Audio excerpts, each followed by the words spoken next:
importancia para la Argentina y de la mirada política de la educación ambiental. Pero antes vamos a hacer una reflexión, que es que la ciencia ha avanzado convirtiéndose en un gran apoyo de la ecología, que es la base de la educación ambiental. Afortunadamente, cada vez hay más científicos que divulgan, difunden y comunican sus estudios, aportando conocimiento para la correcta gestión de espacios aptos para el turismo y la recreación. Y ahora vamos a hacer un poquito de historia. En los años 80 y 90 del siglo pasado surgen los conceptos que relacionan educación con ambiente, buscando que la educación se enfoque en la gestión ambiental, el uso de los recursos y la calidad ambiental. En América Latina, la educación recorrió un proceso de debates y de aportes a lo largo de casi 40 años. Los 70 marcaron en la región una época única de experiencias y enseñanzas ligadas con la educación popular, bajo la influencia fundamental de las orientaciones del conocido educador brasilero Paulo Freire. El enfoque ambiental de esta expresión educativa se fue haciendo presente en la medida en que el mundo comenzó a hacerse en el mundo comenzó a hacerse evidente la necesidad de considerar las relaciones de sociedad-naturaleza con un requisito indispensable para construir el futuro sobre bases duraderas de conservación de nuestros recursos naturales y de preservación de la vida en el planeta. Los países latinoamericanos agregaron a las propuestas conservacionistas anteriores elementos fundamentales de inclusión de las comunidades en los procesos hacia el mejoramiento de la situación ambiental, comprendiendo allí los elementos naturales, sociales y económicos a nivel local. En Argentina, ya para el año 1974, nace la Secretaría de Recursos Naturales y Ambiente Humano, que es la primera que diseña un programa de educación, capacitación y difusión ambiental, con acciones en educación, tanto formal como no formal y comunitaria, además de la capacitación para profesionales y técnicos de la gestión pública. El golpe cívico-militar del 76 anuló los procesos que venían dándose sobre implementación de la educación ambiental y suprimió la Secretaría de Recursos Naturales y Ambiente Humano. En la década de los 80, articulada la política de parques nacionales, se dio en las prácticas educativo-ambientales la idea de interpretación y sensibilización ambiental. Y ya en 1991 se recreó la Secretaría de Recursos Naturales y Ambiente Humano, y el Ministerio de Educación implementó un programa de educación y preservación del medio ambiente. Y ya en 1994 la Constitución completó el marco institucional de la educación ambiental en el artículo 41, donde se garantiza el derecho a la misma, apareciendo en nuestro país la educación ambiental como un derecho constitucional. Y acá es preciso aclarar que la educación ambiental no comprende un campo de estudio, como la biología o la geografía, sino que toma conocimiento de otras disciplinas. Es un proceso que incluye un esfuerzo planificado para comunicar información y proporcionar instrucción basada en datos científicos valiosos y actuales que la ciencia debe aportar, diseñada para apoyar el desarrollo de actividades con opiniones y creencias populares que prevalecen en el tiempo, o sea, esos saberes transmitidos de generación en generación, los conocimientos populares, las culturas originarias o incluso conocimientos científicos que cuestionan profundamente los paradigmas vigentes. Por esto la educación ambiental busca la adopción de conductas que guían tanto a individuos como a grupos, tratando que éstos continúen con sus actividades de subsistencia, pero minimizando los impactos que estos generan. Entonces podemos decir que entendemos por educación ambiental a la transmisión de conocimientos, aptitudes y valores ambientales que lleve a la adopción de actitudes positivas hacia el medio natural y social, que se traduzcan en acciones de cuidado y respeto por la diversidad biológica y cultural y que fomenten la solidaridad intergeneracional. Cuántas palabras, ¿no? Y ahora vamos a algo más concreto. La educación ambiental se compone de 4 niveles diferentes. El primer nivel son los fundamentos ecológicos. Recuerdan cuando hablamos de que los científicos cada vez más aportan hacia la ecología.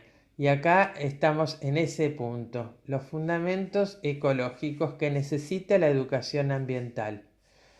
Se busca formar sobre aspectos básicos de la ecología. Un segundo nivel es el de la conciencia conceptual. ¿Qué queremos decir con esto? Trata de analizar cómo las acciones individuales y de grupos influyen en la calidad de vida y las condiciones del ambiente. No basta saber qué se hace, sino también lo que se tiene que hacer y cómo hacerlo, deduciendo que cada acción puede afectar en la mejora o en el deterioro de nuestro ambiente. Un tercer nivel es la investigación y evaluación de problemas, que implica aprender a investigar y a evaluar problemas ambientales. Y el cuarto nivel es la capacidad de acción. Este componente enfatiza el dotar al alumno con las habilidades necesarias para participar activamente en la solución de problemas ambientales presentes y en la prevención de los futuros. Podemos decir entonces que el propósito de la educación ambiental es brindar conocimientos para comprender los problemas ambientales y despertar conciencia ambiental y otorgar oportunidades para desarrollar habilidades para investigar, enseñar a ser activo e involucrarse en la resolución de problemas, además de enseñar a otros a que hagan lo mismo. La educación ambiental puede dividirse en formal e informal. La formal es la que se realiza dentro del marco educativo que conduce a certificados o a grados. En cambio, la informal es la que se orienta de manera más amplia y abierta a la comunidad, al público en general. Por eso es tan importante. Y aquí vamos a hablar de la política y la educación ambiental. ¿Por qué? Porque es una mirada moderna de ella. Y como dice Pablo Cesano, la educación ambiental debería tener como objetivo primordial la afirmación de una sociedad de derechos ambientalmente más justa, a la que le agregamos que los educadores tendríamos que buscar que las políticas estén marcadas por una planificación educativa hacia un futuro deseable, rescatando las experiencias anteriores, convocando a todas las voces, a todos los saberes, con sus identidades regionales, para la búsqueda de mejorar el bienestar social y ambiental de la comunidad local. Como ya saben, a esta altura de la carrera, el turismo puede beneficiar o perjudicar el ambiente social y ambiental en igual proporción. Muchas veces esto depende de la manera en que actúan los profesionales del área, según la mirada ambiental e integral de la naturaleza que tenga. Tanto los profesionales como los formadores de esta época deben ser capaces de pensar sus acciones como productoras de cambios y planificarlas con el fin de causar más beneficios que daños al capital natural del que tanto depende la actividad. Ese capital natural del que venimos hablando en todas estas clases.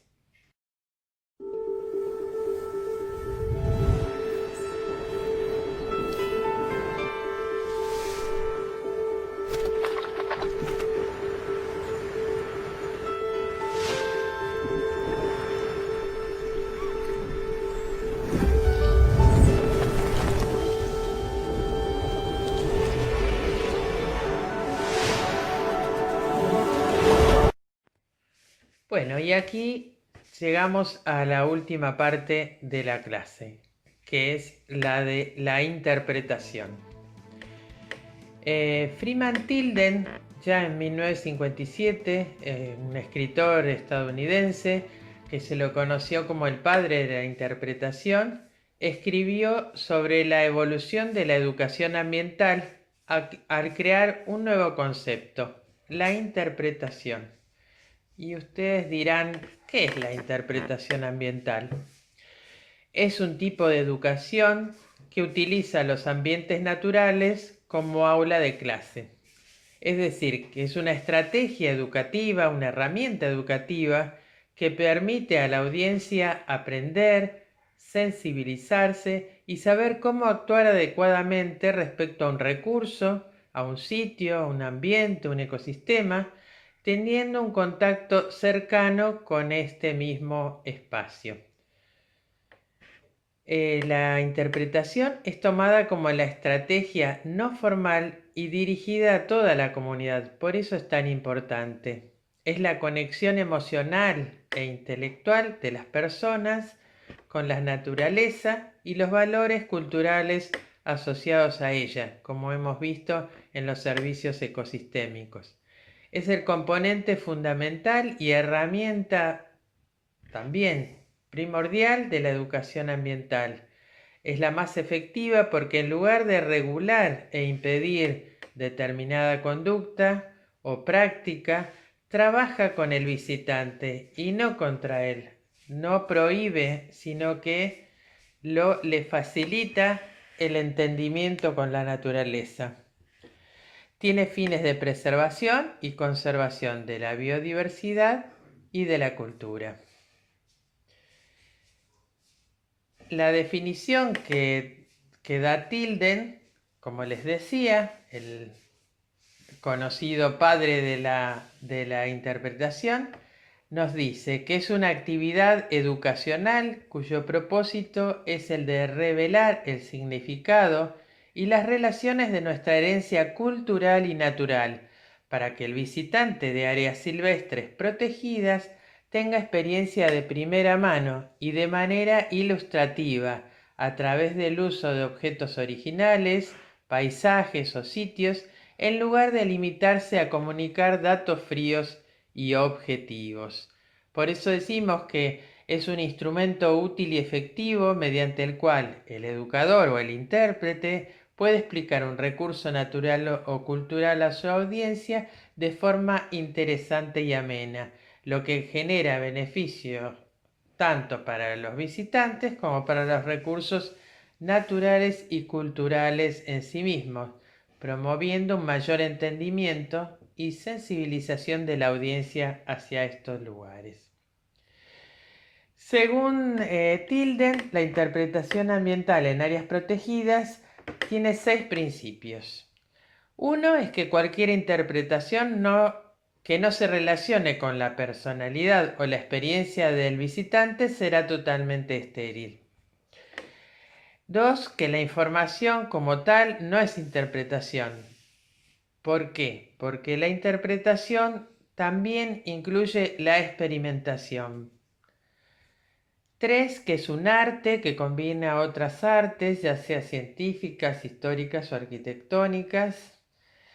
Que el objetivo de la interpretación fundamental no es instruir, sino motivar hacia ese espacio. Que debe estar dirigido su mensaje a la totalidad de la persona no solo al intelecto, sino también al sentimiento. Y por último, el último principio nos habla de una interpretación que es especial para cuando nos dirigimos a niños, que no debe ser una presentación simplificada de lo que preparamos para cuando son adultos, sino que debe estar enfocada fundamentalmente a la audiencia que nos va a visitar. ¿Y cuáles son las características de la interpretación que la hacen más específica que la de comunicar solamente información? Otro autor, Sam Hahn, en 1992, destaca 4 características principales. Una es que es amena, es decir, que es necesario conservar la atención de la audiencia en la que se está presentando, en lo que se está presentando, durante todo el tiempo que dure esa charla o el recorrido. Le podemos agregar relatos, leyendas, historias de vida, como para mantener la atención de esa audiencia que tenemos. Tiene que ser pertinente, es decir, que la información se considere significativa para la persona que nos visita y que debe estar relacionado con algo de esa persona, de ese visitante, para que el mensaje tenga una buena recepción. Debe ser organizada, es decir, que la información debe estar presentada de forma ágil de seguir por la audiencia. Y en esto se sugiere trabajar con 5 ideas principales nada más. Tiene un tema y un tópico. El tema es el punto principal o el mensaje que un comunicador está tratando de transmitir.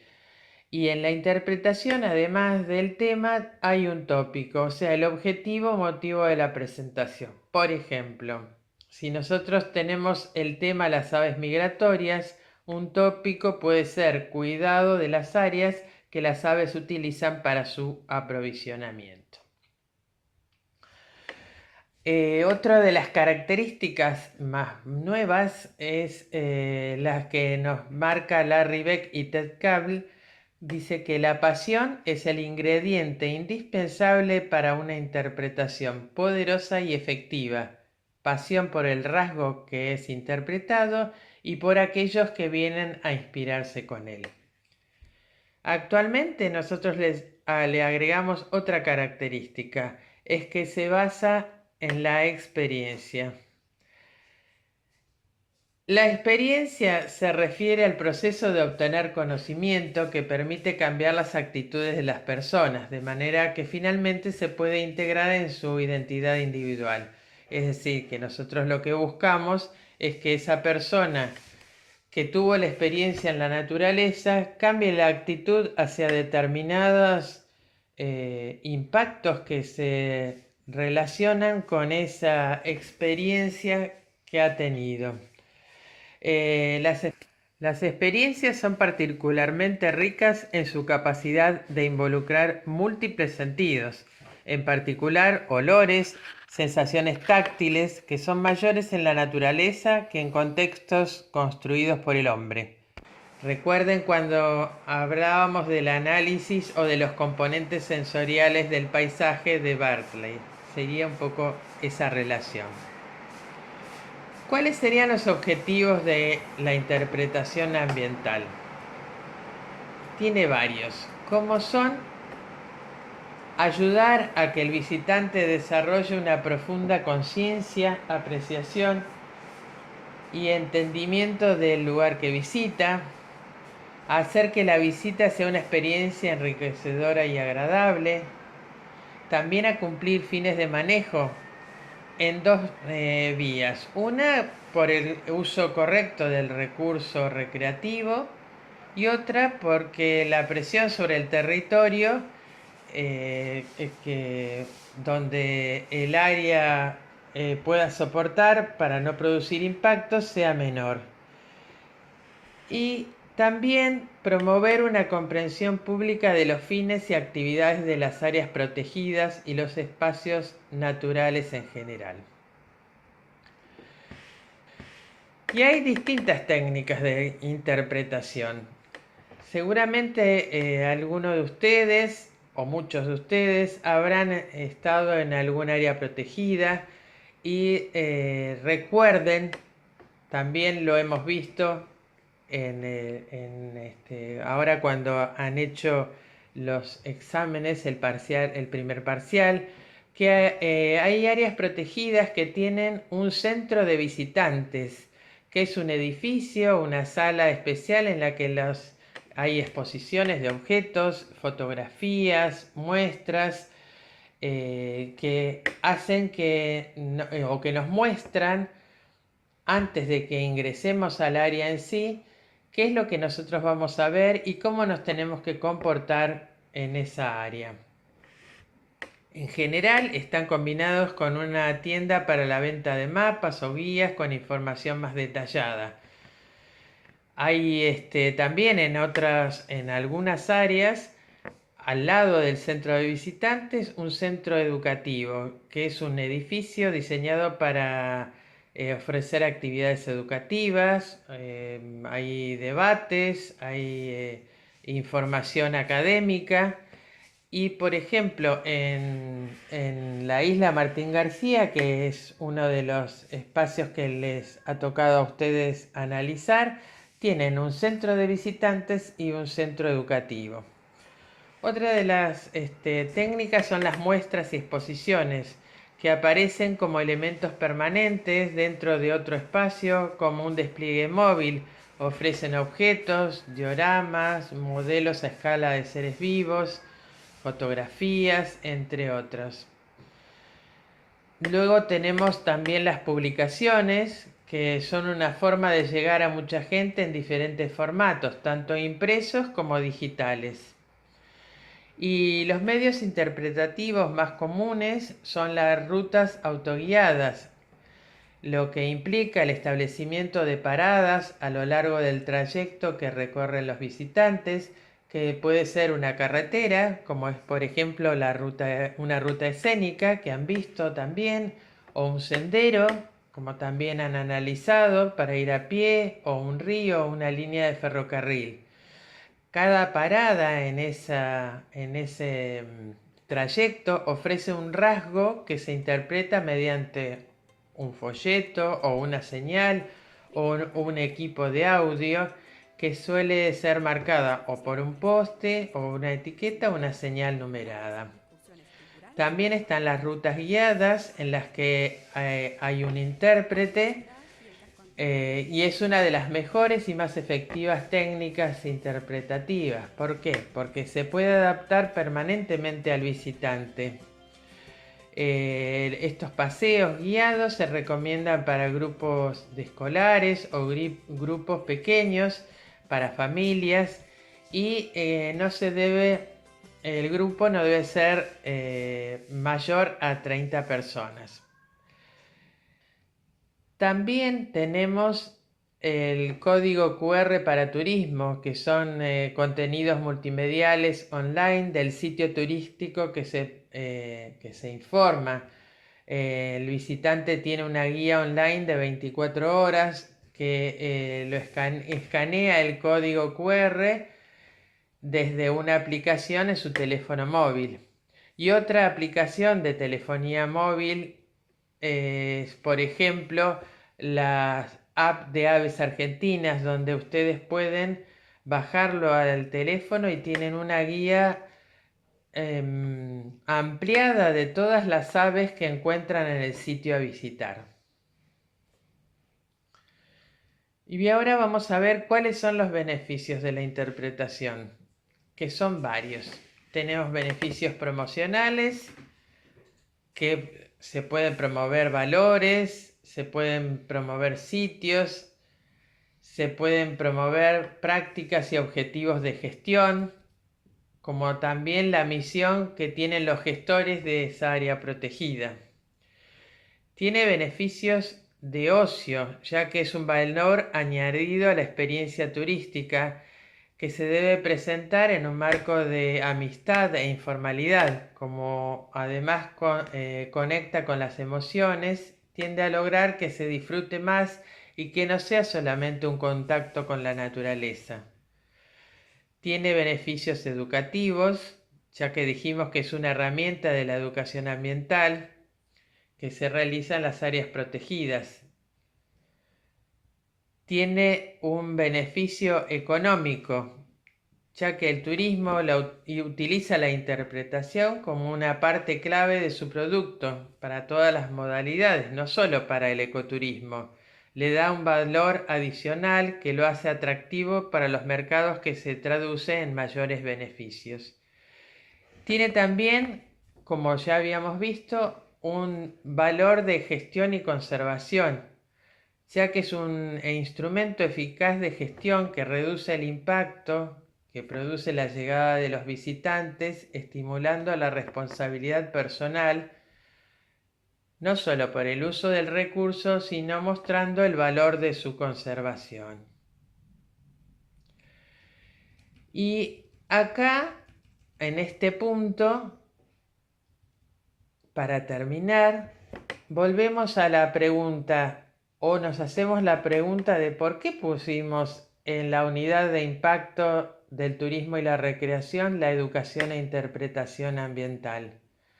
Porque consideramos que el planificador o el gestor turístico tiene que formarse holísticamente para que el producto de su labor impacte positivamente en la base de nuestra actividad. Por eso la educación ambiental y la interpretación son herramientas necesarias y poderosas en la relación del hombre y el ambiente. Bueno, muchas gracias.